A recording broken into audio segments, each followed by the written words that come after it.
So we are officially over a third of the way through the 2023 NFL season. The first big chunk of the season is gone, and it's time for me to bust out this tier list again. Since last year, every 6-7 weeks of the season, I like to bring out this tier list and rank every NFL team, and that is, of course, what we are doing today. I am going to be ranking every NFL team on this tier list, with each team being in their own respective tiers. You can see the tier list on the screen right now. We have 6 tiers that teams are going to be in. Really only 5, because the one all the way at the bottom is for a very special team. But let's not waste any more time. Let's get right into it. This is my ranking of every NFL team so far this season, and let's get started. So all the way in the bottom 2 tiers of this tier list, you could see I have the teams that I would consider really the bottom dwellers of the league. All the way at the bottom, though, we of course have my Carolina Panthers, who have undoubtedly been the worst team in the league this year. We have yet to win a game. We are 0-6. Every other team has won at least one game this season besides us, and that's very disappointing because I actually had somewhat decent expectations for the Panthers this year. I didn't expect us to be a playoff team, but I at least expected us to make clear visual improvements throughout the season that would lead to a very promising future for this team. The offense has been damn near unwatchable, and the defense hasn't been great either because the offense is so bad, the defense is barely getting any time to rest. It's just been bad. Bryce Young has not had a good rookie season at all, and I expected him to, but it's honestly not his fault. He is doing a great job at connecting with open receivers. The problem is, our receivers are old-ass Adam Thielen and DJ Chark, so they rarely ever get open. Let me retract some of that statement. Adam Thielen has actually been playing really well this year, so kudos to him. But as for the rest of our so-called weapons, they've been non-existent. The play calling has also just not been it. Why did we hire Frank Reich to be our head coach this season when at the end of last season, we had Steve Wilks come in as an interim head coach, and he actually instilled a culture and a belief in this team that made us look very promising? Why didn't we just bring him back? Why did we hire Frank Reich, who is an absolute bum and is setting Bryce Young up for failure? Our offensive line has also been terrible. Miles Sanders just hasn't been a great signing. We just suck. Trade Brian Burns at the deadline for some draft capital. Trade for a receiver at the deadline. And just wait till next year. You know what's crazy, though? We don't even have our first-round pick. I'm genuinely about to stop supporting this team. I've already tuned myself out of the games. I'm sorry. I don't watch Panthers games anymore. I am a fan of football before I am a fan of the Panthers. And I do not want to watch bad football every Sunday. We suck. I'm done talking about the Panthers. Can we please at least win a few games this year so we aren't the first team to go 0-17? The tier above the bum-ass Panthers is better luck next year. And for this tier, I would consider the Cardinals, the Bears, and the Broncos genuine bad teams, whereas the Titans and Commanders, I wouldn't necessarily say they are bad just yet, but by the end of the season, I think they will be clumped up in this tier with the Cardinals, Bears, and Broncos. The Cardinals, outside of that one game against the Cowboys where they beat them, which I think was a fluke, they have been what everybody has expected them to be this year, just a bad team.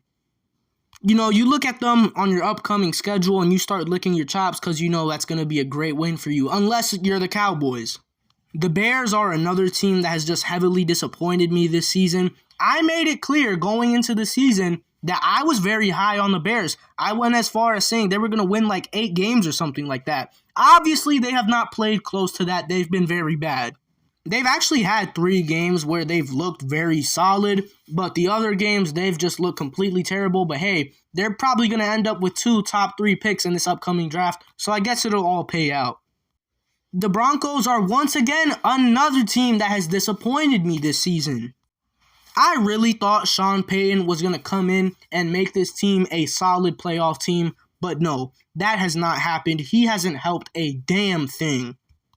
I don't know what it is with the Broncos, but it seems like ever since Super Bowl 50, they've just been bad. I don't even think they've made the playoffs since then. And unfortunately for them, it looks like that trend is going to be continuing for the next few years. Now, the final two teams in this tier, the Titans and the Commanders, it might be a little bit of a hot take for me to have them in here, but allow me to elaborate. Starting with the Titans, in the games they've lost this year, they have just looked bad. The offense has just been downright terrible, genuinely one of the worst offenses in the NFL. They signed D-Hop in the offseason, and he hasn't done a damn thing. They got a win against the Chargers, but the Chargers really just beat themselves when they lose. And they beat the Bengals when the Bengals were still in their slump to start off the season. Since then, the offense has been terrible. The defense hasn't looked great either. And I expect them to be heavy sellers at the trade deadline. And we're already seeing this because they just traded Kevin Byard to the Eagles. And the Commanders are another team that's just unattractive to me. I know that's a bad reason to put them this low, but I just don't think this team has any potential. I don't think they have a high ceiling at all. What the Commanders have is a decent floor. That's the reason why they're always floating around that 500 range as a 7 or 8 win team. But that's the farthest I think they're going to get. I don't think they have a chance to win their division, maybe make a wild card run. I don't think they can do it. And so I guess you could say it's more justifiable to put them in the mid-tier for that reason, but they're another team that I expect to be heavy sellers at the trade deadline like the Titans. This team, this franchise as a whole is just a complete mess, and I don't expect things to get any better until they get their management in order.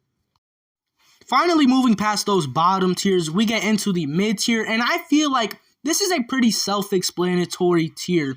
These are teams that aren't necessarily good or bad. When you see them on your upcoming schedule, you are not in fear of playing them, but you're also not rubbing your hands together.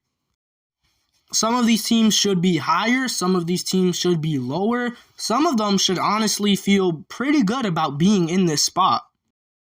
Starting off with the Chargers, man, what is going on with the Chargers? I swear, year in and year out, it is the same story with the Chargers. They have so much talent. They have Justin Herbert, who could be one of the future faces of the league. Yet every year they manage to disappoint game in and game out. It is Brandon Staley's fault. I still cannot conceive the fact that he was not fired immediately after they blew a 27-point lead in the playoffs. How do you not fire that man? And now it's looking like the Chargers are at the end of whatever window they had to be a contending team. They're sitting at 2-4. It's not looking good for them. They can lose a lot of key players in the offseason, and it just sucks to see. It really does. The Texans, however, have had a very good season for a team that's still in the rebuilding process, and it should honestly be an honor for them to be a mid-team. CJ Stroud has played incredible. I would say he's been Offensive Rookie of the Year so far. He's looked like a 10-year vet out there in the NFL in his rookie season. There's not much I could really say for the Texans. They've just had a very solid season for their standards. The Packers, this is where I expected them to be heading into this season. I didn't think Jordan Love would really be the guy. He had a little Linsanity run at the start of the season, but since then he's definitely cooled down and hasn't been playing very well. The Colts are another team that's actually been better than expected. Anthony Richardson came in and looked phenomenal. Unfortunately, he won't be playing the rest of the season, and that sucks. But even with Gardner Minshew, they've still looked respectable. The Rams have been one of the most inconsistent teams in the league this year. One week they look really good with the likes of guys like Kyron Williams and Puka Nacua going off, and then they get Cooper Kupp back. He plays really well, and the Rams look like a solid team. And then the next week they just don't come with that same fire and don't look good. The Raiders are another team similar to the Packers that are where I expected them to be before the season started. They have enough talent on their team to win them games with guys like Devontae Adams, Max Crosby, Josh Jacobs, who honestly hasn't been very good this year, but is still a very talented player. But at the core of this team, they're not good. They just have a few good players that can win them games. The Patriots are a team that I wanted to put in better luck next year so bad, but these fuckers always manage to steal a game against one of the better teams in the league. They just did that against the Bills, and because of that, I have to put them here. Now for the Saints, I'm very disappointed in them. I thought they would be running away with the NFC South, and they have been struggling to win games because their offense has just been bad. I don't know if it's a lack of chemistry, play calling, scheming. I don't know what is going on in New Orleans, but the offense is bad. Luckily, they have a great defense that can keep them afloat and in contention with winning the NFC South, but as for right now, it's not looking very good for the Saints. And lastly, we have the New York Giants. Look, if this video was made 2 weeks ago before that Sunday night football game against the Bills, I would have had the Giants in better luck next year. But since then, they almost beat the Bills in that Sunday night football game and had a pretty nice win against the Commanders last week.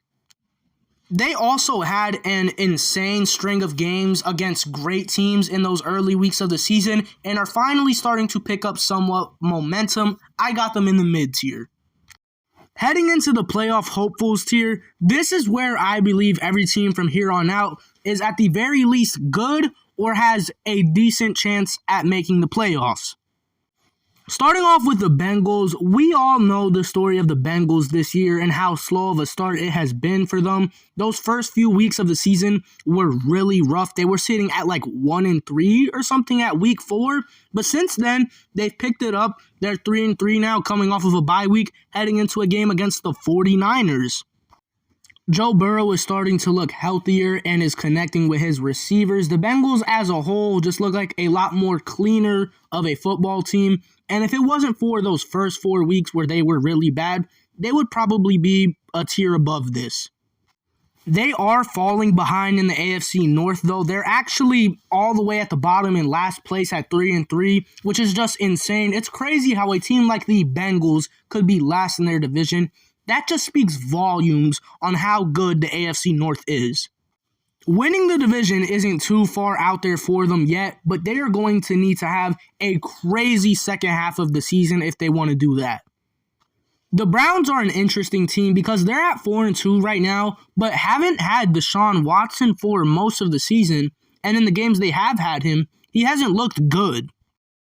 So the quarterback duties of this team have mainly been left to the likes of guys like Dorian Thompson-Robinson and PJ Walker, and they've honestly stepped up pretty well in those roles. They've also been without Nick Chubb since week 2 when he suffered that really bad injury that just sucked to see. Amari Cooper is another guy that hasn't really done a lot this season. So the Browns have had a lot of offensive setbacks this season. But the reason they've remained so successful is because they have arguably the best defense in the entire league. Better than the Eagles, better than the 49ers, arguably. Myles Garrett has been the anchor of that defense and is having a Defensive Player of the Year caliber season. He is playing out of his mind. That's honestly the reason why the Browns have been good this year, but I'm not going to question it. It's honestly nice to see the Browns doing good. The Falcons are a team that you can argue should be in the mid-tier, but I think they've done enough this season for me to call them borderline good. Their defense has honestly been really solid, and I would say it's carrying this team because the offense has not been very good. They're very wishy-washy. They have a lot of talent on it, but there's no telling on if the Falcons offense is going to do good or bad on a game-to-game basis. Luckily, they have a very solid defense to fall back on. They're also 4-3 right now and first place in the NFC South, which would literally lock them a spot in the playoffs, so I really can't put them in any other tier. Desmond Ridder is not that guy, though. They need to find a way to get away from Desmond Ridder as soon as possible because he is bringing this team's potential down. Then we got the New York Jets, and what a sad story it has been for the Jets this year, man. We all know what happened in the first drive of the season when Aaron Rodgers went down with an Achilles injury, ending his season, even though there is speculation that he could come back, which would be insane. But the Jets have honestly surprised me without Aaron Rodgers. Losing a guy like Aaron Rodgers is so demoralizing for a team, especially a team like the Jets that have gone through years of mediocrity and finally get one of the greatest quarterbacks of all time. Your hopes are high, all that. He goes down first game of the season. It could be very hard. But they have fought that adversity with an absolutely elite defense that keeps them in every game. Their offensive weapons like Breece Hall and Garrett Wilson have done enough to put up points in games when supplemented by a decent Zach Wilson performance, who has been playing better in recent weeks. They've played surprisingly solid following Aaron Rodgers' injury, and if they could just keep this going to the end of the season and finish with 10 or 9 wins and end up into a wild card game, who knows what happens with Aaron Rodgers' injury by then. I'm just rooting for the Jets, man. I want to see them do good. I want Zach Wilson to prove the doubters and the haters wrong. And I also want to see Aaron Rodgers come back just to see what this Jets team could be with him. The Vikings really shouldn't be in here, but they just beat the 49ers last week without Justin Jefferson, so that alone gets them put in this tier. And they're also in the weak NFC, so as long as they're able to win around 9 games, they can definitely sneak into the wild card. I did not want to put the Steelers in this tier, but I have to accept the fact that they are having a good season. Other than those 2 games against the 49ers and the Texans where they just completely shit the bed and look terrible, the rest of their season, they've won close competitive games against the likes of teams like the Ravens, the Browns, and the Rams most recently. It's the Mike Tomlin effect. What can I say? They also have that elite defense led by TJ Watt, who is also having a Defensive Player of the Year candidacy. The offense is what's holding this Steelers team back, though. It's the reason why I'm so hesitant to call the Steelers a good team, because their offense is so wishy-washy and can go out and put up less than 10 points in a game. Fire Matt Canada and maybe those issues will be resolved. Even then, the Steelers will still manage to be a good team and be in the playoff race. The Seahawks are a team that I honestly don't have a lot to say about. They're pretty much exactly where I thought they would be heading into the season, in that wild card spot, one of those lower tier playoff teams. And like I said, I don't have much to say about them. They're playing good football, and that's that. The Buccaneers have surprised me this season. I thought they would not be good at all this year, and they have actually been pretty solid.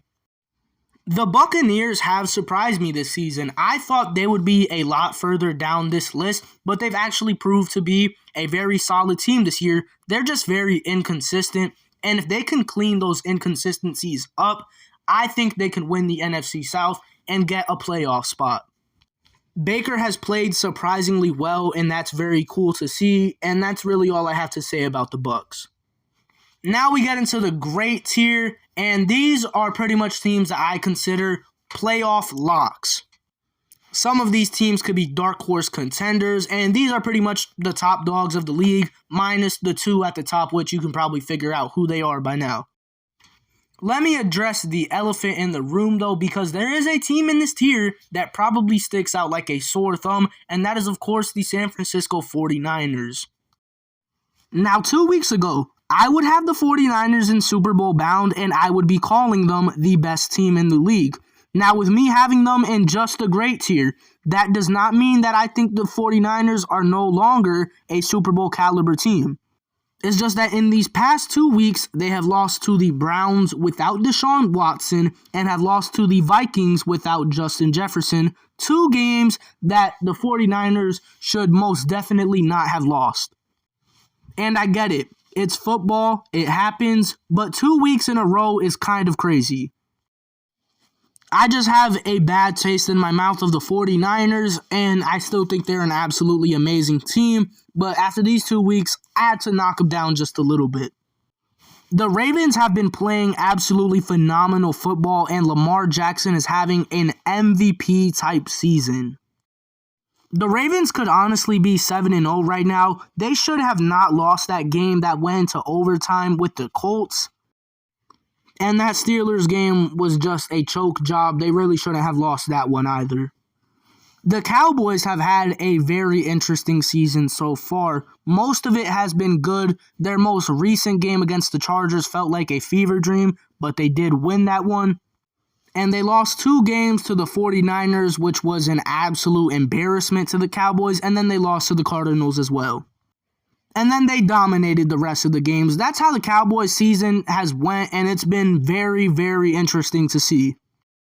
That being said, they're still a great regular season team with mass amounts of talent on their roster. We just got to see if they can get it done in the playoffs, which they most likely will not. The Lions have been great. They obviously made a statement when they beat the Chiefs in the first game of the season, and since then have played really good football. Their offense has been electric. Their defense has been surprisingly well, until last week where they got embarrassed by the Ravens. But hey, those type of games happen to every team. I do think the Lions should be making some moves at the trade deadline, though, just to give them a little bit more legitimacy. The Jaguars are a pretty similar story to the Lions. They did have a pretty shaky start to the season, but since then have rounded out and have been playing some really good football and even beat the Bills in London. Trevor Lawrence hasn't had that season I expected him to have, though. He's been playing good football, but he hasn't been playing at that MVP level I thought he would be playing at.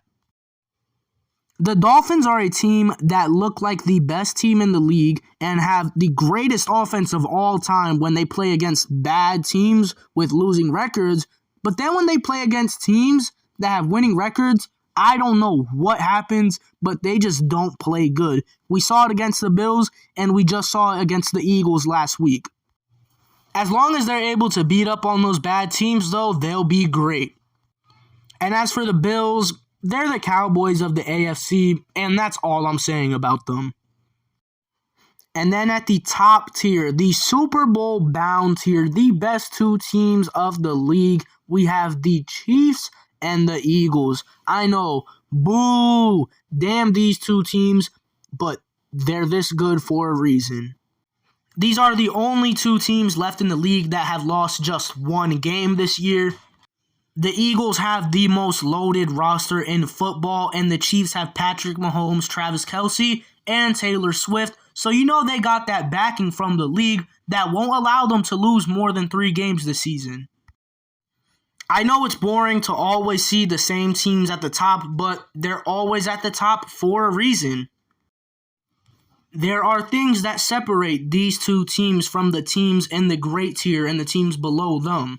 I'm not saying this is going to be the Super Bowl matchup this year. I'm not saying these are going to be the 2 best teams in the league at the end of the regular season. I'm just saying from what we've seen so far through this first chunk of the season, these are the 2 best teams in the league. And that's my ranking of every NFL team so far this season. I plan to make this video again around week 12, week 13, so be ready for that. But yeah, that's all I got to say. Peace.